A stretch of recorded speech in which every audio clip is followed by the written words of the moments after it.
আসসালামু আলাইকুম এভরিওয়ান, কেমন আছেন আপনারা? আশা করি আল্লাহর রহমতে সবাই ভালো আছেন। স্বাগতম জানাচ্ছি ইবিএফ হরর স্টোরি জিনের রাজত্ব পর্ব 21 আমাদের নতুন চ্যানেলে আপনাদের সবাইকে স্বাগতম। আমাদের জিনের রাজত্ব শোটি আগে আমরা ইবিএফ ভাই লাইভ চ্যানেলে প্রকাশ করতাম, কিন্তু সেটা এখন সেপারেট ভাবে এই চ্যানেলে প্রকাশ হবে। যারা যারা জিনের রাজত্ব এই শোটি পছন্দ করেন মন থেকে, আশা করব আপনারা সব সময় আমাদের সাথে থাকবেন। আমি আছি ফারহান আপনাদের সাথে। আপনারা দেখছেন জিনের রাজত্ব পর্ব 21 এবং আজকের পর্বে থাকছে বেশ ভালো ভালো ঘটনা। আপনাদের এম সাইদ আহমেদ ভাইয়েরও ঘটনা আছে। আশা করব আজকের পর্বটি আপনাদের কাছে বেশ ভালো লাগবে। এবং যারা আমাদের সাথে ঘটনা শেয়ার করতে চান, তারা আমাদের সাথে খুব সহজে ঘটনা শেয়ার করতে পারবেন আমাদের জিমেলের মাধ্যমে, দ্যাট ইজ ebfbhai@gmail.com। সেখানে আপনি আপনার নাম, ঠিকানা, ফোন নাম্বার মানে ডিটেলস দিয়ে তারপরে আপনি ঘটনা লিখে পাঠাতে পারেন। তবে ঘটনা ছোট হোক, কিন্তু সেটা সত্যি হোক। কোনো কপি ঘটনা, স্ক্রিপ্টেড, কাল্পনিক কোনো মুভির কাহিনী, এমন কোনো কিছু যদি আমরা বুঝতে পারি তাহলে সেই ঘটনা সিলেকশন হবে না। তো বাড়তি কথা না বাড়িয়ে চলে যাচ্ছি আজকের পর্বের প্রথম ঘটনায়। আসসালামু আলাইকুম ফারহান ভাই, আমার নাম রাফি। আমি খুলনায় থাকি। আমার বয়স 15। আমি একদিন আমার নানুর বাড়িতে বেড়াতে যাই, নাটোর গুরুদাসপুর। আমি আর আমার ভাই সন্ধ্যার সময় বাজারে গিয়েছিলাম। আসতে আসতে রাত 10:30 বেজে যায়। বলে রাখা ভালো, আমার নানুর বাড়ির এলাকাটা ছিল জঙ্গলের মতো, মানে আশেপাশে অনেক গাছপালা ছিল, আর রাস্তার পাশে ছিল কবরস্থান। আমরা যখন আসতেছিলাম তখন আমাদের মনে হচ্ছিল যে আমাদের পিছন থেকে কেউ আসতেছে, মানে আমাদের পিছন পিছন আসছে। প্রথমে আমরা সেটা পাত্তা দেইনি। তারপর আমরা যখন কবরস্থানের কাছে এলাম, কেন জানি চোখ পড়ল ভেঙে যাওয়া কবরের দিকে। মানে একটি কবর ভেঙে আছে, আমাদের চোখটা ওই কবরের উপরে পড়ল। আমরা যেটা দেখলাম, এটা দেখার জন্য মোটেও প্রস্তুত ছিলাম না। আমরা দেখলাম যে একটা লাশ দাঁড়িয়ে আছে, কাফনের সাদা কাপড় পরা। আমরা এটা দেখে একটু নড়াচড়া করতে পারছিলাম না। তখন একটাও আওয়াজ বের হচ্ছিল না আমাদের মুখ দিয়ে। মনে হচ্ছিল যে আমাদের মুখ পুরো সিল হয়ে গেছে, গলা পুরো শুকিয়ে গেছে। আমরা পালানোর অনেক চেষ্টা করি, কিন্তু কোনো লাভ হয় না। একটু পরে বিষয়টা স্বাভাবিক হলে আমরা এক দৌড় দিয়ে বাসায় চলে আসি। বাসায় এসে ঘটনাটা সবাইকে বলি এবং তারা দেরি না করে পরের দিন আমাদেরকে একজন হুজুরের কাছে নিয়ে যায়।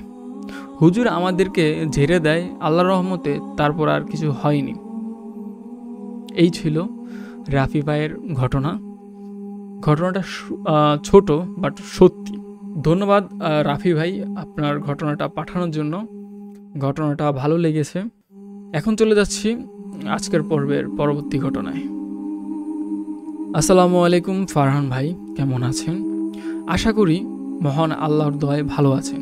জি আলহামদুলিল্লাহ, আল্লাহর রহমতে যেমনই আছি আলহামদুলিল্লাহ ভালো আছি। আমি আজকে যে সত্যি জিনের ঘটনাটা বলবো, সেই ঘটনাটার ফলে আমার বাবা মারা গিয়েছিল। সময়টা ছিল 2020 সাল। আমাদের ঘরের পিছনে দুটো বড় বড় ডাব গাছ ছিল।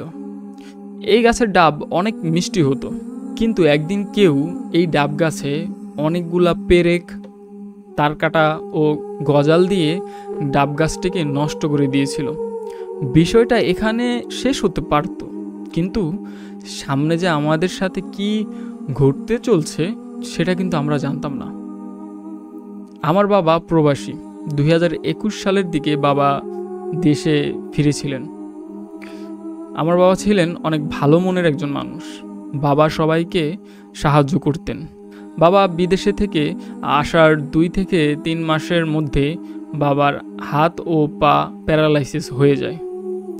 বাবা বাজারে যেতে পারতেন না, সারাদিন বিছানায় শুয়েও বসে থাকত। মা বাবাকে নিয়ে ডাক্তারের কাছে যান। ডাক্তার বহু ওষুধ দেন, কিন্তু কোনো মতে সুস্থ হতে পারলেন না। পরে মা বহু থেরাপি ডাক্তার দেখালেন, অনেক চিকিৎসাও করালেন,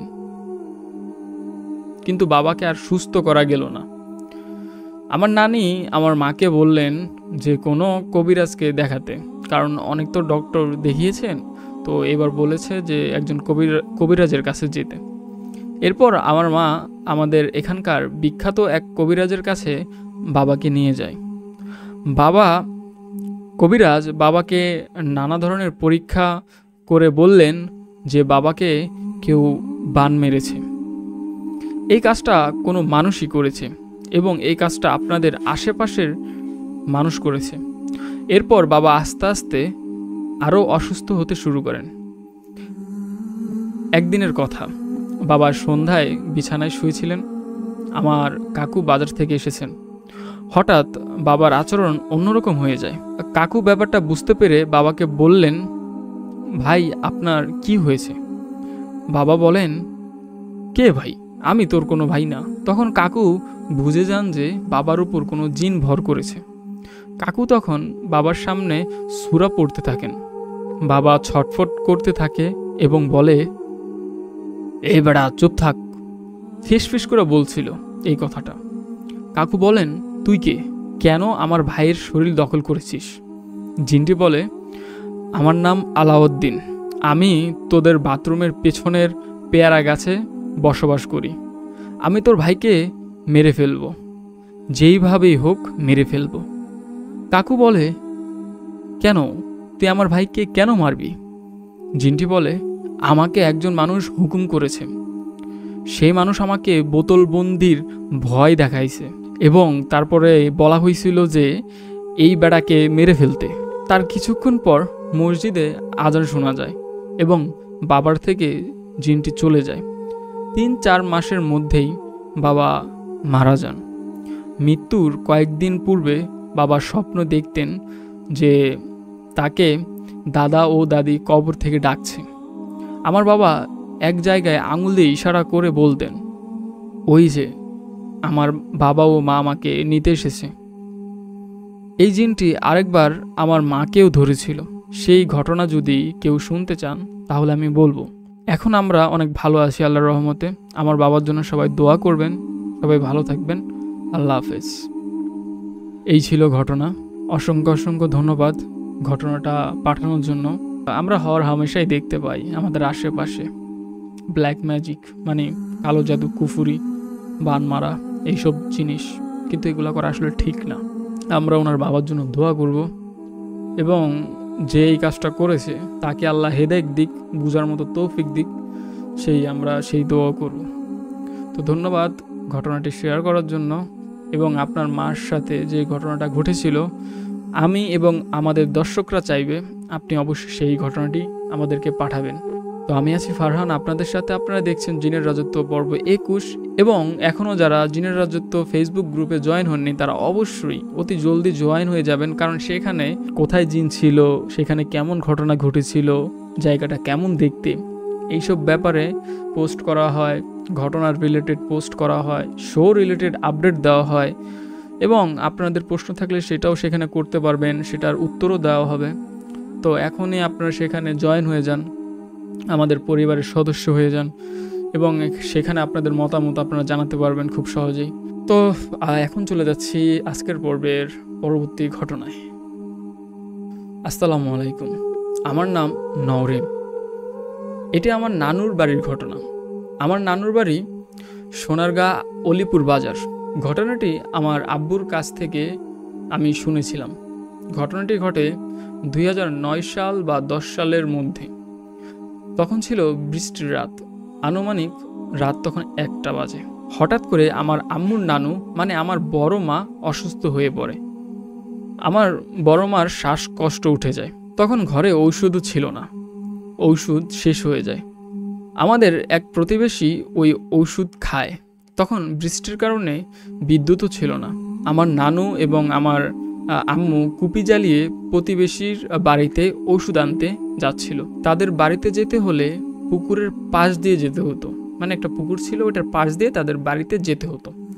পুকুরের পাশ দিয়ে যেতেই পুকুরের উপর দিয়ে, মানে মাঝখান দিয়ে একটা লম্বা সাদা অবয়ব এমনভাবে হেঁটে যাচ্ছিল মনে হয় যে দৌড়ে চলে যাচ্ছে। আমার আম্মু এটা দেখে ভয় পায়।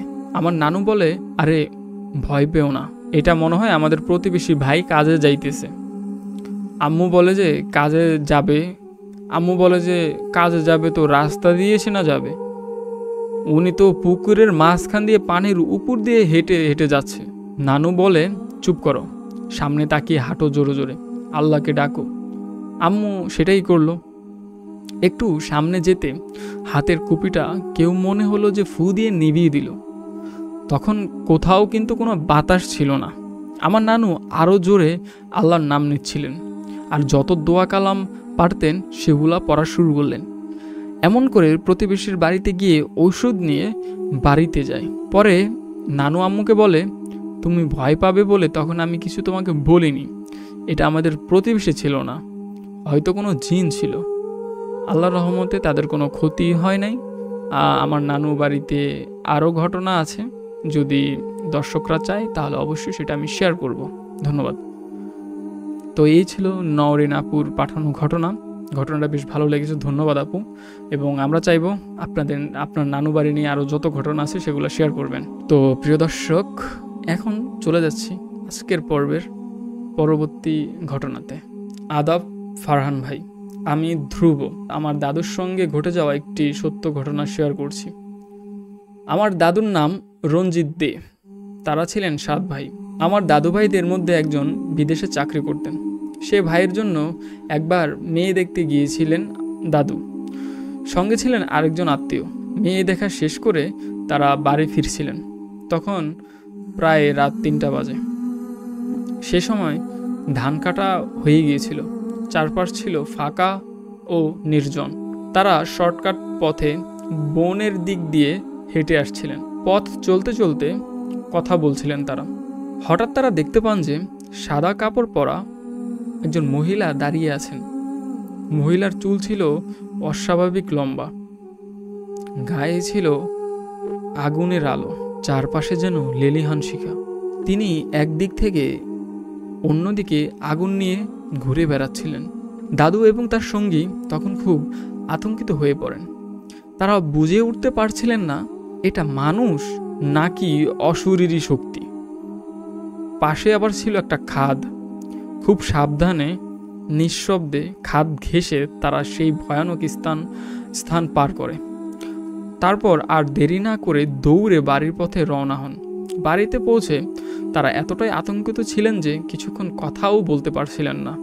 এটি একটা শতভাগ সত্য ঘটনা যা আমার দাদুর জীবনে ঘটেছিল।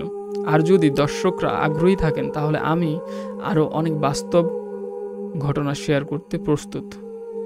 ধন্যবাদ ধ্রুব ভাই, আপনার দাদুর সাথে ঘটে যাওয়া এই ঘটনাটা শেয়ার করার জন্য। আমি চাইবো আপনি আরও ঘটনা পাঠান, এবং আমি মনে করি যে আমার সাথে সাথে আমাদের দর্শকরাও সেটাই চাইবে, তাই না? কমেন্টে বলবেন অবশ্যই আপনারা যে ধ্রুব ভাইয়ের ঘটনা চান কিনা। তো চলে যাচ্ছি আজকের পর্বের পরবর্তী ঘটনাতে। আসসালামু আলাইকুম ফারহান ভাই, আশা করছি আল্লাহর রহমতে ভালো এবং সুস্থ আছেন।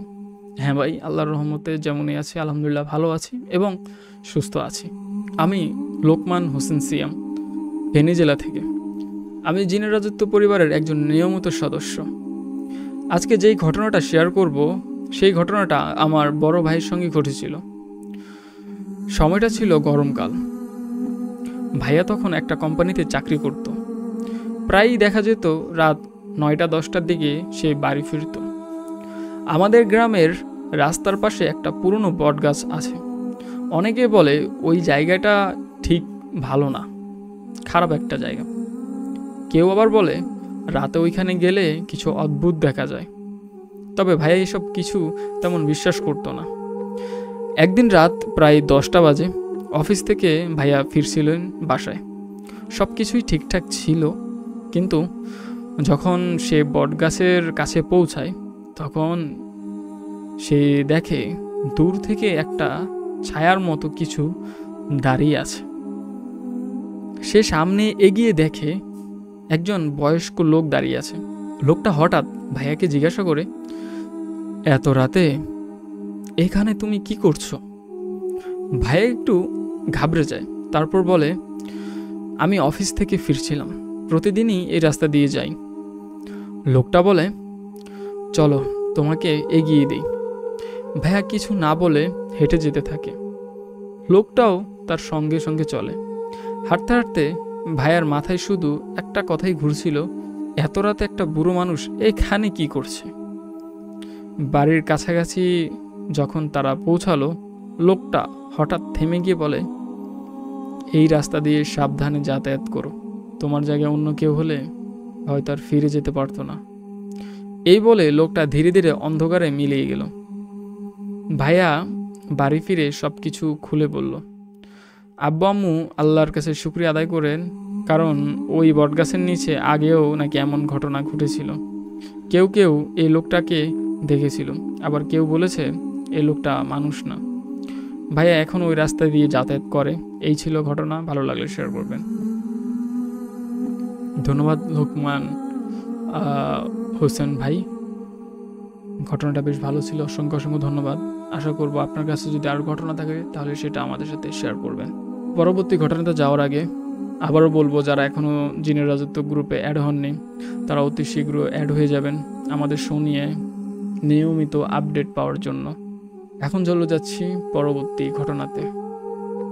আসসালামু আলাইকুম ফারহান ভাই, আমি মোহাম্মদ সাবিন চৌধুরী। আমি চুনকুটিয়া চৌধুরীপাড়া, দক্ষিণ কেরানীগঞ্জ, ঢাকা থাকি। একবার আমি আমার পুরো পরিবারের সঙ্গে মুন্সিগঞ্জ গিয়েছিলাম, যেটা আমার নানার দেশের বাড়ি। বলতে গেলে আমার আম্মুর দেশের বাড়ি মুন্সিগঞ্জ, আর আমার বাবাদের বাড়ি ঢাকা কেরানীগঞ্জ। যেতে যেতে প্রায় 10টা বেজে যায়, আর শেষমেশ 10টা 15 মিনিটে আমরা পৌঁছাই। আমরা যে বাড়িতে উঠব সেটা ছিল আমার নানার পুরনো বাড়ি। ওই বাড়ির পাশেই ছিল একটা আজব কদম ফুল গাছ। গাছটা আমার কাছে খুবই অদ্ভুত লেগেছিল। সেটা ছিল অনেক বড়। বৃষ্টি হলে মনে হতো পুরো গাছটা বুঝি এখনই আমার উপর পড়ে যাবে। পরের দিন সকালে খুব বৃষ্টি হচ্ছিল। ঘটনাটা বেশ পুরনো না, 2024 সালের 18 জুলাই। তখন আমি, আমার ভাই আর আমার আম্মু, আমরা সবাই কিছুক্ষণ বৃষ্টিতে ভিজছিলাম।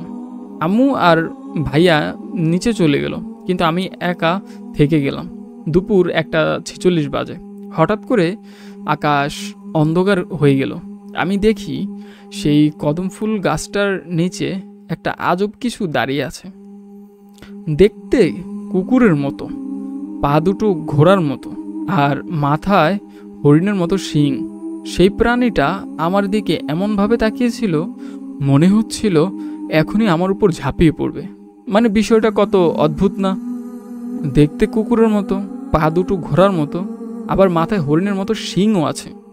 তারপর ভয়ে আমার পুরো শরীর অবশ হয়ে গিয়েছিল। তারপর কি হয়েছে কিছুই আমার মনে নেই। যখন জ্ঞান ফিরল তখন রাত বাজে 1টা। উঠে দেখি সবাই ঘুমিয়ে আছে। পরের দিন সকালে আব্বু আম্মুকে সব বললাম আমি। তারা বলল আমাকে নাকি গতকাল ছাদের মাটিতে পড়ে থাকতে দেখেছে। পরে তারা আমাকে নিয়ে এনে শুইয়ে দেয়। তারপর সকালে একজন কবিরাজ ডাকা হয়। তিনি আমার পুরো শরীর পবিত্র কোরআন তেলাওয়াত করে কিছু দোয়া পড়ে দেন। তারপর বলেন, তোমাকে আজ রাতে একা গিয়ে সেই কদম গাছের নিচে 2টা মুরগি ছেড়ে আসতে হবে। তো আমি যথাযথ তাই করলাম। রাতে গিয়ে 2টা মুরগি ছেড়ে দিয়ে আসলাম। আয়াতুল কুরসি পড়ে দ্রুত ঘরে ফিরে এসেছি। পরে কবিরাজ বললেন, ওই গাছে একটা বদজিন আছে। অনেকেই তার জন্য নাকি ওই এলাকা ছেড়ে ঢাকায় চলে যায়। যখন জিনটা ওই মুরগি ধরতে আসে তখন কবিরাজ নাকি এক ধরনের আমল করে তাকে বন্দি করে ফেলেন। তবে বন্দি হওয়ার আগে সেই জিনটা একটা কথা বলে যায়, আদম জাতি, তোদের আমি আবার কষ্ট দিব। এই ছিল ঘটনা ফারহান ভাই। ধন্যবাদ সাবিন চৌধুরী ভাই, বেশ ইন্টারেস্টিং একটা ঘটনা ছিল। এর আগে আমি এরকম ঘটনা শুনিনি যে একটা কদম গাছ নিয়ে এমন কিছু হতে পারে, বা একটা কদম গাছে বদজিন থাকতে পারে। তবে জিনরা থাকতে পারে, জিনরা তো অনেক জায়গায় থাকে, তো এটা অস্বাভাবিক তো কিছু না, কিন্তু ঘটনাটা অনেক ইন্টারেস্টিং ছিল আর কি। ওভারঅল কথা হচ্ছে আমার কাছে বেশ ভালো লেগেছে। তবে লাস্টের জিনটা যে কথাটা বললো যে আদম জাতি মানে মানুষ জাতি, তোদেরকে আবার কষ্ট দিব, হয়তো সে আবার ফিরে আসবে, হতে পারে এরকম কিছু। তো আপনার কাছে যদি আরও ঘটনা থাকে তাহলে সেটা আমাদের কাছে শেয়ার করতে পারবেন। এবং যারা শেয়ার করতে চাচ্ছেন যারা এখনও শেয়ার করেন না, শেয়ার করতে চাচ্ছেন, তারা আমাদের জিমেলের মাধ্যমে ঘটনা শেয়ার করতে পারেন। আমাদের জিমেলটি হচ্ছে ebfbhai@gmail.com, যেটা ডিসক্রিপশনে দেওয়া আছে। তো চলে যাচ্ছি আজকের পর্বের পরবর্তী ঘটনায়। আসসালামু আলাইকুম ফারহান ভাই, আমার নাম সাদ, আমার বাসা যশোর। ঘটনাটা ঘটেছিল আমার বোনের সঙ্গে।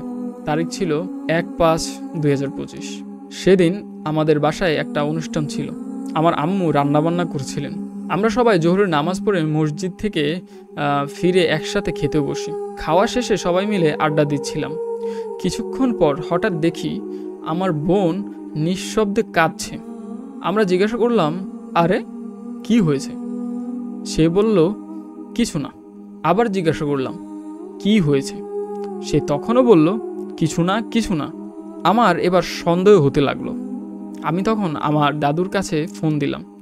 বলে রাখা ভালো, আমার দাদু ঝাড়ফুঁক করেন এবং কোরআন আয়াত ব্যবহার করেন। দাদুকে সব খুলে বললাম। সব শুনে তিনি বললেন, একটা বাটিতে পানি নিয়ে আসো। তিনি মোবাইল ফোনে কিছু দোয়া পড়লেন এবং পানিতে ফু দিতে বললেন। দোয়া পড়া মাত্রই আমার বোন জোরে জোরে চিৎকার করতে লাগলো। এত জোরে চিৎকার করছিল যে আমাদের বাসায় যারা ভাড়াটিয়া আছে তারাও দৌড়ে চলে এসেছিল। কিন্তু এরপর আর কোনো কিছু বলে নাই। কি হয়েছিল, কেন হয়েছিল সে আর লেখে নাই বা লিখে পাঠায়নি। যতটুকু লিখে পাঠিয়েছিল ততটুকু। আর আমি এই ঘটনাটা আমি বুঝি নাই আসলে, মানে এটা শুরু তো হয়েছে কিন্তু শেষটা কোথায়? শেষটা কি সে আবার পরে বলবে আমি জানি না। তবে ভাই আমি বলবো, যদি আপনার কাছে এটা শেষ থেকে থাকে তাহলে অবশ্যই সেটা পাঠাবেন। আমাদেরও জানার এখন আগ্রহ আছে যে কি হয়েছিল, কেন আপনার বোন এরকম করলো। তো প্রিয় দর্শক, আমি আছি ফারহান আপনাদের সাথে। আপনারা দেখছেন জিনের রাজত্ব পর্ব 21। চলে যাচ্ছি আজকের পর্বের শেষ ঘটনা, এবং শেষ ঘটনাটা এম সাইদ আহমেদ ভাইয়ের পাঠানো তার বন্ধুর ঘটনা, নাহিদ হাসান ভাইয়ের। আসসালামু আলাইকুম ফারহান ভাই, আশা করি ভালো আছেন। জিনের রাজত্বের সকল দর্শকদের নতুন চ্যানেলে স্বাগতম জানাচ্ছি। আমি এম সাইদ আহমেদ, জিনের রাজত্ব পরিবারের একজন নিয়মিত সদস্য। ব্যক্তিগত কাজের চাপে আমি পর্ব 20-এ কোনো ঘটনা পাঠাতে পারিনি, এজন্য আন্তরিকভাবে দুঃখিত।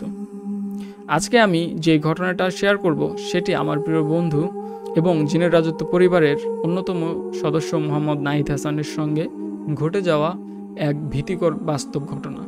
ঘটনাটি খুব সাম্প্রতিক সময় ঘটেছে। নাহিদ যেভাবে আমাকে বলেছে আমি সেভাবেই লিখে পাঠিয়েছি। এবার মূল ঘটনায় যাওয়া যাক। তারিখ 4 জুন 2025। ঈদের ছুটি উপলক্ষে আমার অফিস বিকেল 4টায় ছুটি দেয়। ছুটি পেয়ে আমি ঢাকা থেকে রাজশাহীর উদ্দেশ্যে রওনা হই। রাজশাহী পৌঁছাতে রাত 11:15 বাজে, কিন্তু তখন রাজশাহী থেকে নওগাঁ মান্দার কোনো বাস ছিল না। আমি বাস স্ট্যান্ড কিছুক্ষণ অপেক্ষা করি, তবুও কিছু নেই। সময় তখন রাত 12টা। রাস্তায় মানুষ নেই বললেই চলে। তখন আমি দেখি যে পাশে দুটি সিএনজি দাঁড়িয়ে আছে। আমি একজন ড্রাইভারের কাছে গিয়ে বললাম, ভাই মান্দা যাবেন? ড্রাইভার বলল, হ্যাঁ যাব, বসেন, আর 2-1 জন আসুক তারপরে যাচ্ছি। আমি সিএনজিতে বসে থাকি। কিছুক্ষণ পর 2 জন লোক আসে, তারা মান্দার আগে নেমে যাবে। সিএনজি চলা শুরু করলো। সময় তখন রাত 1টার কাছাকাছি। সেই 2 জন যাত্রী নেমে যায়। এখন শুধু আমি এবং ড্রাইভার আছে। এক সময় আমি আমার গন্তব্যে পৌঁছে যাই। গাড়ি থেকে নামতেই দেখি চারপাশে নিস্তব্ধতা, জনমানব শূন্য নীরবতা। বুকের ভেতর কেমন একটা গা ছমছমে অনুভূতি। হঠাৎ আমার পিঠে একটা হাত অনুভব করি।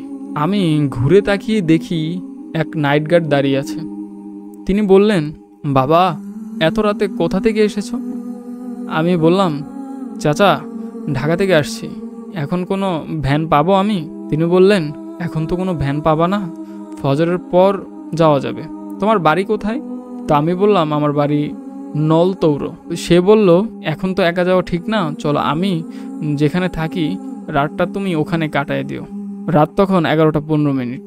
তিনি আমাকে তার থাকার জায়গায় নিয়ে যান। আমি দেখি একটা দোকানের বারান্দায় একটা বেঞ্চে তিনি ঘুমান। আমি বললাম, চাচা আপনি থাকেন, আমি হেঁটেই চলে যাই, আমার বাসায় জরুরি কাজ আছে। নাইট গার্ড বললেন, তাহলে সাবধানে যাবে, হ্যাঁ, সামনে একটা কালী মন্দির আর বটগাছ আছে, ওই জায়গাটা দেখে শুনে যাবা। আমার ফোনে চার্জও কম, হাতে কোনো লাইটও নেই। আমি সাহস নিয়ে রওনা দিলাম। রাস্তার দুই পাশে ঘন বাঁশঝাড়, আর একটু এগোতেই সেই কালী মন্দির আর সেই বিশাল বটগাছ, যেখানে আগে নাকি পাঠা বলি দেওয়া হতো। আমি যখন বটগাছের কাছে পৌঁছালাম তখন দেখি বটগাছের নিচে একটি অস্বাভাবিক বড় পাঠা দাঁড়িয়ে আছে। সাইজটা প্রায় মাঝারি সাইজের একটা গরুর মতো, আর বাজার থেকে বেরিয়ে আসছে একটা বিশাল কালো বিড়াল, সাইজটা প্রায় একটা খাসির সমান। এই দৃশ্য দেখে আমি আর সাহস করতে পারলাম না। তৎক্ষণাৎ আমি ঘুরে আবার মোড়ে ফিরে গেলাম। আমি নাইট গার্ড চাচাকে বললাম, চাচা, আশেপাশে কোনো ভ্যানওয়ালার বাড়ি আছে? যত টাকা লাগে দেব, আমাকে বাড়িতে পৌঁছে দিক। চাচা বললেন, আছে একজন, চলো আমার সাথে। চাচা আমাকে একটা বাড়িতে নিয়ে গেলেন। ঘুম থেকে ওই ভ্যানওয়ালাকে ডেকে তুললেন। আমি ওনাকে অনুরোধ করলাম, ভ্যানওয়ালা রাজিও হলেন, যদিও একটু ভয় পাচ্ছিলেন তিনি বললেন, এই রাস্তা দিয়ে আমরা রাতে যাই না, কিন্তু তুমি অনেক অনুরোধ করছো তাই ফেলতে পারছি না। তো ভ্যান বের করা হলো, আমরা রওনাও দিলাম। বটগাছের কাছাকাছি গিয়ে হঠাৎ ভ্যানওয়ালা মামা ভ্যান থামালেন। আমি জিজ্ঞাসা করলাম, মামা ভ্যান থামালেন কেন? তিনি শুধু ইশারা করলেন। আমি তাকিয়ে দেখি আবার সেই দৃশ্য, সেই পাঠা আর সেই কালো বিড়াল। এবার তারা একে অপরের সঙ্গে লড়াই করছে। হঠাৎই দুটো মিলিয়ে গেল চোখের সামনে। ভ্যানওয়ালা মামা কিছু না বলে দ্রুত ভ্যান চালিয়ে আমাকে বাড়ি পৌঁছে দিলেন। আমি বললাম, মামা আজ রাতে ওই রাস্তা দিয়ে আর যাবেন না, আমাদের বাসায়ই থাকেন।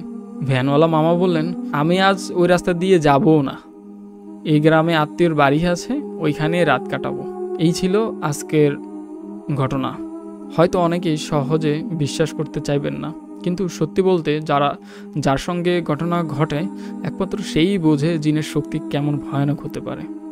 তো এই ছিল সাইদ আহমেদ ভাইয়ের বন্ধুর ঘটনা, নাহিদ হাসান ভাইয়ের।